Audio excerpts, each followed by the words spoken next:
Šiandien mano paskaita bus ne akademinė. Jūs turbūt nemažai jau klausėtės akademinių paskaitų. Mano paskaita bus daugiau komercinė, ekonominė, sakykime taip. Tikrai ne akademinė. Bet manau tikrai pasižiūrėti tendencijas pasaulinės farmacijos rinkoje, taip pat pasižiūrėti tendencijas Lietuvos farmacijos rinkoje ir netgi palyginti jas tikrai būtų įdomu. Taigi gal pradžioje keletas žodžių tik tai, kas mes tokie esame. AMS Health tai yra rinkos tyrimų kompanija, tarptautinė kompanija, kuri tyria farmacinę rinką, vadovaudamasi labai paprastais principais.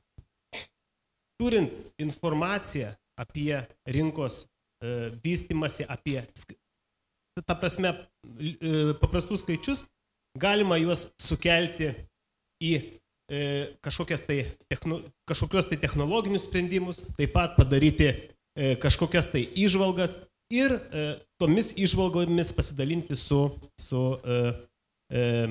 farmacijos specialistais, su farmaciniam kompanijom, taip pat mūsų, reiškia, klientai yra įvairios asociacijos, sveikatos apsaugos ministerijos, sveikatos draudimo fondai ir taip toliau. Jeigu labai paprastai, čia yra informacija, čia yra įžvalgos iš tų skaičių, ką mes gauname. Taip mes juos sudedame į kažkokias tai technologijas ir aplink tai dar pasidaliname, reiškia, konsultacijom. Taigi, turim didelį spektrą farmacinių kompanijų. Ir jeigu anksčiau takoskyra tarp etinių ir generinių, inovatyvių ir generinių kompanijų būdavo labai aiški, tai šiuo metu ji praktiškai po truputį nyksta. Pasakykite man, farmacinė kompanija Teva yra etinė ar generinė? Tai va, taip, teisingai, ji yra mišri. Puikiai žinome, kad yra Kopoksonas, kuris yra inovatyvus vaistas, sakykime, taip pat ta kompanija jį turi. Toliau, sakykime, kitas pavyzdys Milan. Jeigu pasižiūrėt Milan kaip kompanija, kaip korporacija, taip, ji yra generinė, bet jeigu pasižiūrėt į tai, kad mes turime Abbott po tą kompaniją, tai vėlgi kyla klausimas. Dar įdomiau, kad jau kiti žaidėjai, tokie kaip Fujifilm, Samsung, netgi Panasonic, investuoja į farma rinką ir jau dirba šitoje rinkoje. Aišku, mes turime visą didžiulę eilę kontraktorių arba kompanijų, kurie pagal kontraktus atstovauja kažkokias tai kompanijas, reiškia, įvairiose šalyse. Jeigu pasižiūrėti į pasaulinę rinką, nebuvo dar nuo 15 metų kažkurių tai metų, kad farmacinė rinka nekiltų. Paprastai, tai 5 metų perspektyvoje jį kyla ir prognozuojama kilti 4–7%. Labai įdomus dalykas yra tas, kad farmacinių kompanijų bosai jau žvalgosi nebe į tokias didelės šalis, kaip, sakykime, Vokietija, Prancūzija, Ispanija, dažniausiai jos jau yra ten. Bet mes pasižiūrėkime į besivystančias šalis ir jų perspektyvas augti farmaciniai rinkai. Jų perspektyvos yra labai didelis. Mes matome, kad 2-ženklių skaičių praktiškai yra prognozuojama augti tokios rinkos kaip Brazilija, Indija, Turkija. Ir dabar tikrai farmacinių kompanijų vadovai žiūri, kad būtinai turėti savo atstovybę Kinijoje, būtinai turėti savo atstovybę Latino Amerikoje ir kitose besivystančiose šalyse. Ir jeigu pasižiūrėti perspektyvą į augimą, tai mes matome puikiai, kad besivystančios šalis, jų perspektyva brėžiama augimo prasme geresnė. Kas vyksta per paskutiniuosius metus? Per paskutiniuosius metus mes turime vis didėjantį molekulių arba aktyviųjų medžiagų registravimus tiek FDA, tiek EMA Europoje ir Amerikoje. Ir svarbiausiai, kad iš tų molekulių net 38% yra būtent vaistai skirti retoms lygoms gydinti. Tai yra brangus, turintis didelės investicijas, turintis didelį mokslinį potencialą vaistai. Jeigu pasižiūrėti į perspektyvas ir būtent ne perspektyvas, o į augimą paskutinių, reiškia, 4 metų pagal terapinės klases, mes labai puikiai ir matome, kad pasaulyje auga tos terapinės klasės, kurios skaitomos kaip spec terapinės klasės, tai yra hepatitas C, tai yra onkologija, tai yra diabetas, tai yra kraujo krešėjimas, tai yra autoimuniniai susirgimai. Ir pasaulinio viso augimo dalis iš tų vaistų yra 73 panašiai procentų. Matom, kur eina farmacinė rinka, į ką investuoja, ką daro. Ir 20 metais, 5 metų perspektyvoje mes turėsim augimą būtent iš besivystančių šalių, kurios sudarys netgi 47 procentus. Aš kalbu apie Kiniją, Latino Ameriką, Afriką ir Middle East, jeigu čia, tai Afrika, Middle East. Tai būtent tos rinkos, kurios farmacijai pelno prasme neš didžiausią pelną. Aišku, Jungtinės Amerikos valstijos turės didžiausią įtaką, kaip ir turėjo, tai yra labai didelė rinka, rinka yra labai išvystyta ir tas augimas taip ir bus trečdalis, praktiškai trečdalis pasaulinės farmacinės rinkos augimo yra priklausomas nuo Jungtinių valstijų. Labai įdomi skaidrė. Europoje mes prognozuojame, kad augimas reiškia bus 25-35 milijardais dolerių per šiuos reiškia metus iki 18 metų, bet pagrindinis augimas bus iš specializuotų vaistų. Dabar klausimas yra toks, ar mes esame europiečiai ir kaip jūs galvojate yra Lietuvoje? Šitą skaidrą įsidėmėkit, grįšim prie Lietuvos, galėsim pasižiūrėti. Terapinės rytis, kurios auga, aišku, duoda didžiausias išlaidas. Prasme, šalis, vyriausybės, sveikatos fondai moka didžiulius pinigus už tai, būtent dėl to pasikeitimo, dėl tų naujų vaistų. Ir mes matome, kad išsivysčiuose šalise, tai yra onkologija, diabetas, autoimuniniai susirgymai, būtent tie susirgymai, apie ką aš šnekėjau, ir išlaidos bus didžiausios šiems susirgymams, o besivystančios šalis vis lieka prie antibiotikų, skausmo, hipertenzijos ir, aišku, išlaidos šiek tiek mažesnės, bet ta takoskyra yra įdomi. Ir labai gerai matosi, kad jeigu visą šitą potencialą sudėti čia į besivystančią šalis, aišku, augimas bus milžiniškas. Todėl yra žinoma tas dalykas ir farmacinių kompanijų vadovai kreipia į tai labai didžiulį dėmesį. Grįžtant prie kompanijų, kas vyksta pasaulyje su farmaciniam kompanijom. Jeigu 2004 metais mes turėjom vienokį sąrašą, top 20 kompanijų, 2014 metais mes jau turim kitokį sąrašą. 2016 metais mes turėsim dar kitokį sąrašą. Kai kurios kompanijos išnyksta, tokios kaip Veed, kaip Sharing Plow, Sharing AG, jos susijungia su didžiosiom kompanijom, vyksta kompanijų susiliejimai ir kompanijos didėja, stiprėja, bet jų kaip atskirų vienetų mes nebematome. Kai kurios kompanijos išauga labai stipriai, nes turi labai įdomų, patrauklų ir reikalingą šiuolaikiniam pacientui portfelį, tokios kaip Novo Nordisk, kaip Otsuka, Daiichi Sankyo. Ir, sakykime, 16 metais mes vėlgi, kaip ir minėjau, sakykime, dabar sąrašas toks, 16 metais jis keis. Gal žinot, kas, pavyzdžiui, keis? Kiek skaitot kartais pasižiūrite į farmacinę rinką, kas vyksta. Teva ir Allerganas susijungs, tai reiškia tėvas.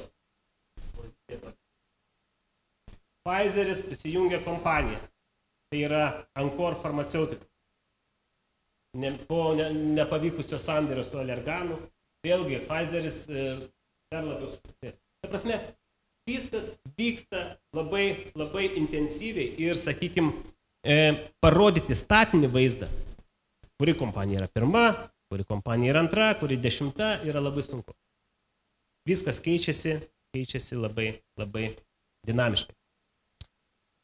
Su kokiaisgi iššūkiais susiduria vyriausybės, sveikatos fondai visame pasaulyje, ypatingai Europoje. Tai visų pirma, aišku, kainodara, dėrybos su farmaciniam kompanijom, apyvartos sutartis, nauji vaistų veiksmingumo ir kainos santykių standartai.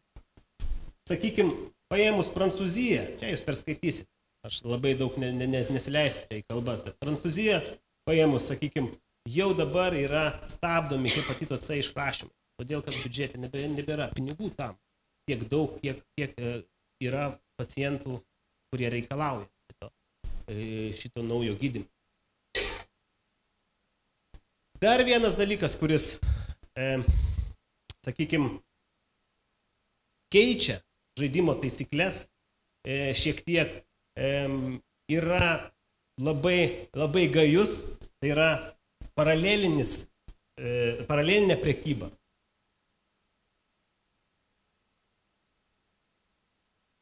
Kokiosgi šalis yra patrauklios, į kokiosgi šalis eina visas paralelinis eksportas, sakykime, iš mūsų, iš Baltijos šalių, iš rytų šalių. Tai yra tos pačios šalis, kurių kainų lygis yra didesnis, kurios parduoda vaistų deklaruotos kainos yra žymiai didesnės. Tai yra Vokietija, Skandinavijos šalis, Jungtinė karalystė. O mes, kaip matom, esame čia ir mes užsiėmame irgi tais dalykais. Ir paralelinį eksportų, paralelinį. Tai yra blogai ar gerai. Laisvas prekių judėjimas yra labai puiku. Jeigu yra geri mechanizmai šalyje, kurie padeda kontroliuoti vaistų sandėlius, kad vaistų paprasčiausiai nepritrūktų. Apie kokius pinigus ir apie kokią rinką apskritai mes kalbame, kai kalbame apie paralelinį eksportą ir importą. Apie paralelinį eksportą kalbant, mes kalbame apie 1/32 bendros Europos apyvartos iš farmacijos. Tai yra 5,7 milijardai ir tai yra praktiškai apie 35% maržos, tai yra 2 milijardai, kurie nusėda dažniausiai žmonių, kurie siema paralelinį eksportą. Toks buvo trumpas apibrėžimas, apžvalga, sakyčiau, labai nedidelė apie pasaulinę rinką. Ir mes grįžtame į Kauną ir į Lietuvą ir kaip atrodo Lietuvos rinka, kokios gali būti sąsajos. Lietuvos rinka irgi taip pat, matot, nuo 2010 metų iki 2015 metų labai gražiai auga, po 6, 7, 5%. Šiais metais, jau iki 3 mėnesio, čia yra kovo mėnesio duomenys, iki 3 mėnesio jau augimas, lyginant su praeitais metais, yra 15%. Kas vyksta? Labai didelis augimas. Vienetų prasme, kai buvo 85,4 milijonai pakuočių parduodama per metus, taip ir yra. Labai didelės fliuktuacijos tame nėra.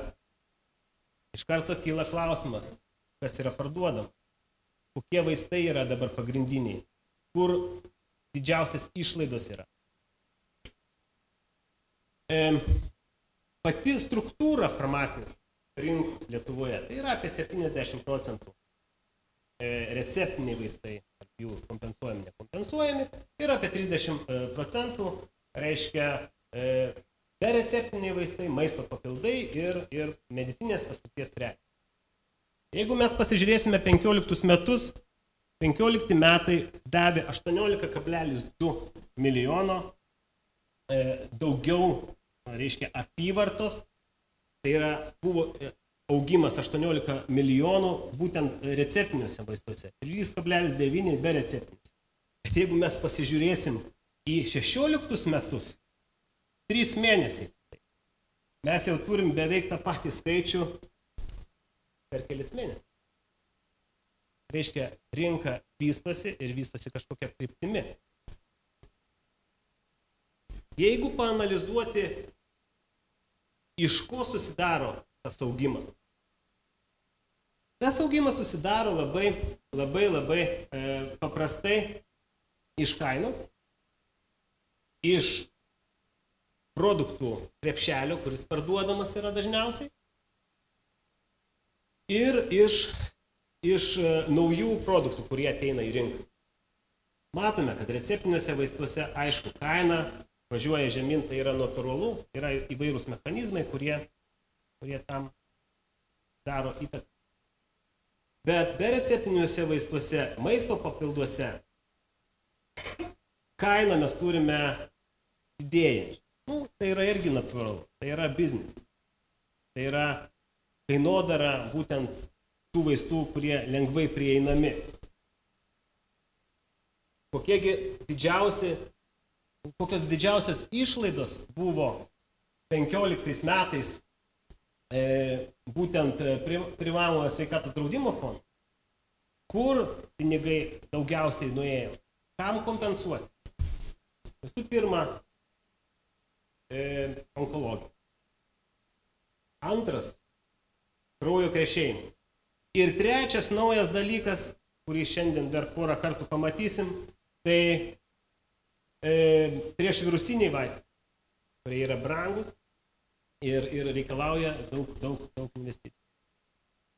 Kaip atrodo PSDF išlaidos ir pacientų priemoka, žiūrint per metus. Matome, kad pacientų priemoka išlieka stabili. Vėlgi, turime įvairiausių metodų ir įvairiausių, reiškia, galimybių sumažinti tą priemoką. PSDF išlaidos auga. Todėl, kad krepšelis toks yra pardavinėjamas. Yra pardavinėjami daugiau specializuoti produktai. Jie sudaro didelę dalį. Jeigu pasižiūrėti vienam receptui, tai matom, kad tas augimas tą ir atspindi. Kaip jie atrodo kompanijos mūsų farmaciniai rinkoje? Kas turi didžiausią pyragą ir iš kur tas augimas ateina? Tai vėlgi, onkologija, ir sakykime, Novarčio kompanijos, matot, tai praktiškai onkologiniai produktai, priešvirusiniai onkologiniai produktai Johnson & Johnson arba Janssen, būtent, Bayer, Eli Lilly, tai yra tos kompanijos, inovatyvios kompanijos, kurios atsiveža vaistus, kurie tikrai padeda pacientams labai, bet jie taip pat ir labai kainuoja. 16 metais būtent pasikeitė apskritai farmacinių kompanijų gradacija ir mes matome staiga iš kažkur tai atėjusi dvi kompanijos. Būtent tas 15% prisimena tas skaidrės augimas toks didelis.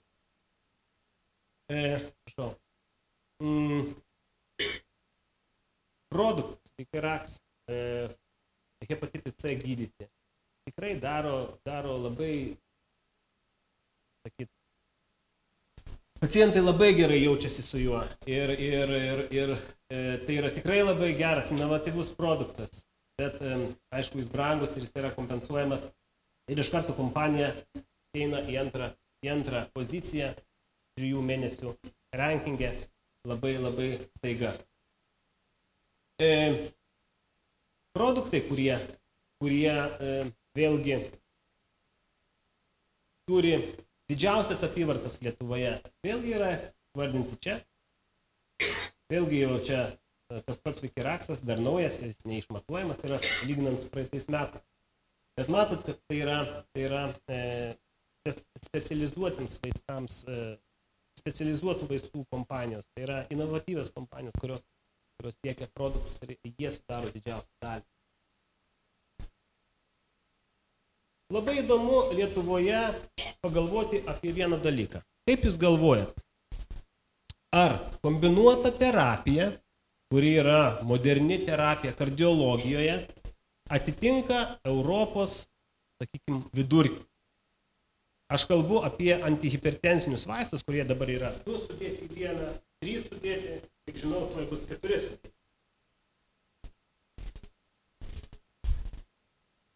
Galim labai gražiai pasižiūrėti, kad mes tikrai toje vietoje esame labai smarkiai pažengę ir tikrai esame aukščiau Europos vidurkio. Mūsų broliai Latviai yra dar aukščiau. Ir vėlgi galim pasakyti, kad Lietuvoje gydymo standartai yra kaip sakyti, nauji, modernus ir tuo galim pasidžiaugti. Vėlgi grįžtant į 16 metus, nebesikartosiu, būtent šitas vaistas, vienas vaistas praktiškai pakeitė. Nereceptiniai arba bereceptiniai vaistai.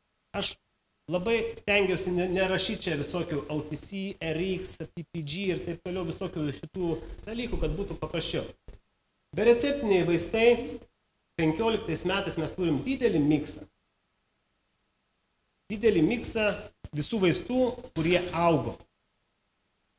Tai rodo sveiką rinką, kompanijų įdirbį, marketinginius veiksmus. Bet ką mes turime 16 metų pirmą ketvirtį? Mes turime praktiškai visus vaistus, kurie yra būdingi peršalimo ligoms. Plius minus. Galima pagalvoti, ar mes turėjome 16 metais pradžioje metų gripo epidemiją. Jeigu pasižiūrėti iš metų į metus sezonus, mes galime pasakyti, kad nuo 13 metų tai yra bene didžiausias sezonas, jeigu žiūrint iš vaistų pardavimo perspektyvos. 13 metais sausio mėnesį ypatingai, mes prisimenam, buvo labai didžiulė gripo epidemija. Bet jeigu mes žiūrėsime į 16 metus, mes matysime, kad lygiai tokį pat, aišku, šiek tiek mažesnį pakilimą mes taip pat turime. Ir tas pakilimas, nei daug, nei mažai, farmaciniam kompanijom atneša plius minus apyvartos apie 3 milijonų per kelis mėnesius. Svarbu. Taigi labai ilgai jūsų nevarginant, noriu pasakyti, kad AMS kompanija taip pat ir čia matėte, daro reiškia prognozes rinkų. Ir rinkų prognozė Lietuvai yra labai palanki šiais metais. Mes prognozuojame, kad rinka augs 9,875, tarpe kažkur tai, visa farmacijos rinka. Tai yra vienas iš didžiausių augimų numatomų tai būtent šiais metais. Receptiniai vaistai augs daugiau dėl labai aiškių priežasčių. Prisimenat, specializuoti produktai kaip auga. Bereceptiniai šiek tiek mažiau. Tai aišku priklausys nuo daugelio faktorių, ypatingai nuo gripo sezono, nuo reiškia, peršalimo ligų sezono. Ir tikrai, jeigu 15 metais mes turėjom 4,5% augimą, tai 16 metais tas augimas numato žymiai didesnį.